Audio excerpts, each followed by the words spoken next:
your coach and the frontline soldier in the liberation of Kenyan football. This is Vision Total Football Kenya, sending the message across the country. Now, I want us to break down and to understand well, what does Judge Ohaga's ruling mean going forward in matters Kenyan football? Because today, 16th of October 2020, Judge Ohaga dismissed the petition that was presented by the FKF president aspirants, headed by Sam Nyamweya, saying that the elections, FKF national election, was going to be unfair and not free. Therefore, as we know, Judge Ohaga dismissed that petition, and tomorrow, 17th of October, which is Saturday, the FKF president election is going to take place. And I'm saying tomorrow because I'm making this video at night. Here in London is 10 o'clock, and tomorrow 10 o'clock on Friday, and tomorrow is Saturday. So it is tomorrow when you will receive this video. Therefore, what does that mean? That Judge Ohaga has now allowed the election to go on, and he said for the interest of Kenyan football, this election need to happen. Now, before we speak about Ohaga, I want to start with a letter that was sent to FKF by the sports registrar, Lady or Madam Rose Wasike. She said to FKF that elections should happen at a later date, that's a national election, because already she has problems with the county elections. Why? Because in regard to the county elections that took place on 19th of September 2020, she said that the county branches had not registered with her office. That means FKF has not registered the county branches at Rose Wasike's office, which is a requirement, in Sports Act, that the county branches must be registered before they conduct elections. So her argument was that the branches were not registered and they conducted elections. Therefore, those elections stand unrecognized because she does not have the name of those branches in her books in the sports registrar office. And that is a valid matter. Now, she also said that in these county elections, the chairmen, those who were elected there, she was meant to have their papers, government forms, for example, Kenya Revenue Authority clearance, EACC clearance. She was meant to have their forms, with her saying that they have been cleared. But she doesn't have the forms from the county chairman. So how does she know if they are, if they are legally, supposed to be chairman when they have not been cleared? So she has a problem with the clearance with the government authorities because FKF did not present those papers to prove that those chairmen, county chairmen, have been cleared by the government authorities. That is also another valid point. She also said that in regard to the FKF president election that is taking place tomorrow, she does not have the list of the Kenya Premier League club and other clubs, professional clubs that are going to take place. So how can she know which club is voting and which is not? Because once she know which club is voting, she want to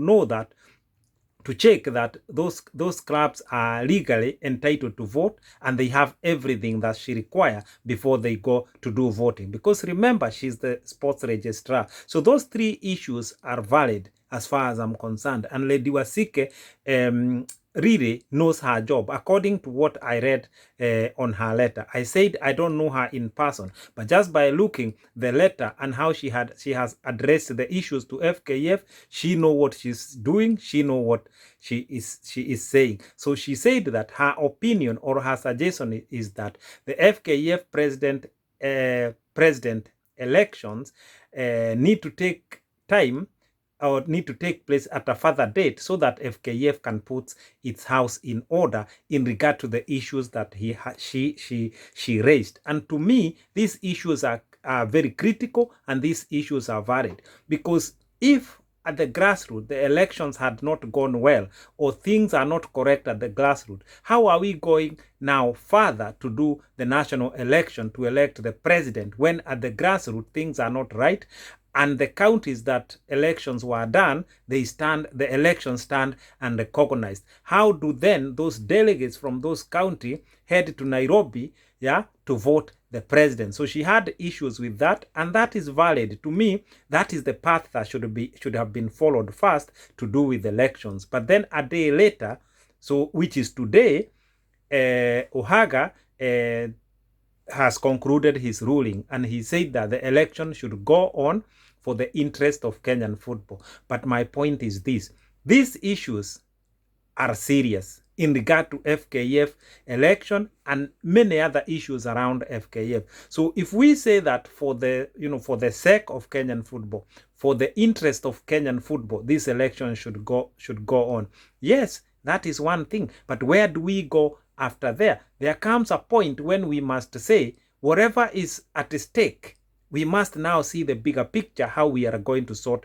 the Kenyan football. But on this one, I want to say this to Ohaga. Whether he decides the election to go on or election not to go on, I actually don't believe that much would have changed, because he said that in regard to the petition presented by Sam Nyamweya and co, he said that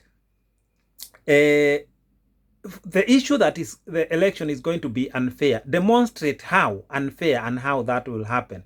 And then he said that the issue that the election is going to not be free, then that has not been demonstrated. But to be honest, the election is going to be not free and is not going to be fair. But that is not just an issue of the election, it's an issue of Kenyan football. The issues that are being witnessed within election, they're actually stemming from the entire football system in Kenya, which is problematic, which is what we have been addressing. So for me, whether the election go on or it doesn't go on, there are some unfairness there. That is true, but that will not fix the issues of Kenyan football. But I want to say to the aspirant who had their petition dismissed, to carry on in whichever path they want to seek justice in what they are seeking. But as far as we are concerned, Vision Total Football Kenya Group, election or no election will not sort anything. We have been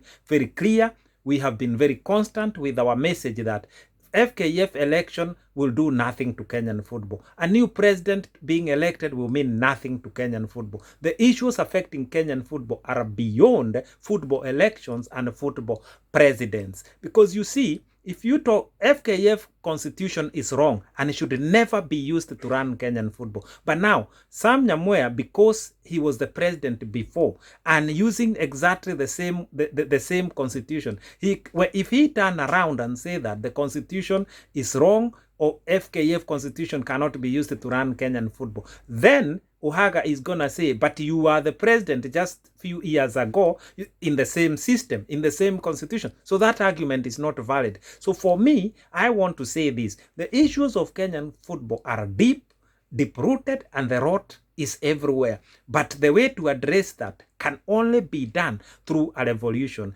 And I keep saying the war is between us and them. Them is those people who do not want to change. Those people who are fighting the transformation of our Kenyan football. And us is anyone who is like-minded, who want to see change. But the change is not going to come through elections and electing a new president and all of that. That is not a change. That is just reinstating the status quo. And I keep saying, and this election that is going to happen between Nick Mwendwa and the project candidate, once again, it is going just to make Nick Mwendwa to be the football president. And Ohaga said, Adunda, the former Gor Mahia CEO, because he was part of the petitioners, and then he withdrew his name from the petition, and he has joined the FKF election. Then Ohaga also used this to say that, you see, one of your petition has withdrawn and he has joined joined FKF election, that race. That means he trusts the process. So that discredited the petition a lot, yeah? On the side of the petitioner, it is unfortunate that they had a Dunda who was part of their team and then he withdrew. But I want to say this, all of these problems are related. It is the Kenyan football that we need to worry about, the bigger picture. Every single problem that is being seen here and there, it is part of the whole system problem. The problems are systemic. They are coming from the system. To sort this out, it must be through a revolution, because you see, just the issue of elections has taken us 1 year and nothing has been addressed. Elections are being done tomorrow for the president, and the county elections were done last month, and people are still unhappy across the country. So if we are spending 1 whole year trying to sort the issue of election, how many years we are going to spend sorting the issue of governance, the issue of grassroots football, the issue of women football, the issue of corruption, the issue of oversight, the issue of decision making, the issues of KPL versus FKF. We can spend 100 years trying to sort these issues one by one. That is why a revolution, it is a sweeping process that is needed, and that can only happen through a revolution. How many times have we said Ohaga cannot sort the issues of Kenyan football? His hands are tied. He can only judge what is presented on his table, even though he may know other problems that are affecting Kenyan football. They are not on his table. He's only a tribunal judge. He cannot talk about those issues at all. He just can talk about what has been presented to him on the table. But the issues are many. Wasike, the same. She can only talk about issues relating to Sports Act because she's the sports registrar. She cannot touch any other issues. So how do we sort these issues? Simple, by a revolution, so that we can address those issues. All of them. It doesn't matter who comes on board, the government, FIFA, CAF, Ohaga, it doesn't matter. We shall address all the issues through a revolution. That is what is required. All these other things, there are so many people, there are so many victims in Kenyan football, either whether it's through football elections, whether it's through corruption, whether it's being blocked in, because you see, unless you are a team blue, you are sidelined in Kenyan football. This is wrong. Everyone should be able to take place and to enjoy Kenyan football. Everybody should be able to get involved and to contribute what they can. But because of the system right now, unless you are team blue, yeah, you are sidelined in Kenyan football. That is not how it should be. Therefore, elections will happen. And thereafter elections, FKF will carry on. Nick Mwendwa will carry on. He will be declared by the end of tomorrow, Nick Mwendwa. I don't even know what's the point of elections, because we know the project candidate will not make it. They are there to prove to FIFA that Nick Mwendwa was not alone. We know that, and we have been categorical and talking about it. We know it. So therefore, for me, this is tomorrow. It's just a process of making Nick Mwendwa look like he has been elected legitimately. But for me, I must be clear. I don't know Nick Mwendwa in person. I don't know any of the candidates in person. I just know the problems that exist in Kenyan football, and they can only be sorted through a football revolution. That is the only way to sort those matters. For me, for the last 20 years, I have seen everyone getting involved. The government, FIFA, normalization committees formed here and there. Lots of court cases, court battles, petitions. I've seen enough to know that nothing will sort the issues of Kenyan football unless a single football revolution. That will sort everything from the grassroots to the national level. So Wakenya wenzangu, I think by going through this journey of football elections and the problems, I think most Kenyans now agree with what us Vision Total Football Kenya group, we have been saying, that the problems are so many. Elections and new president and whatever, and candidates and aspirant project candidates, they will sort nothing. What we need is a total football revolution, so we have a new beginning, so that the country can usher in a new era for football. That is where we need to go. That is the only solution.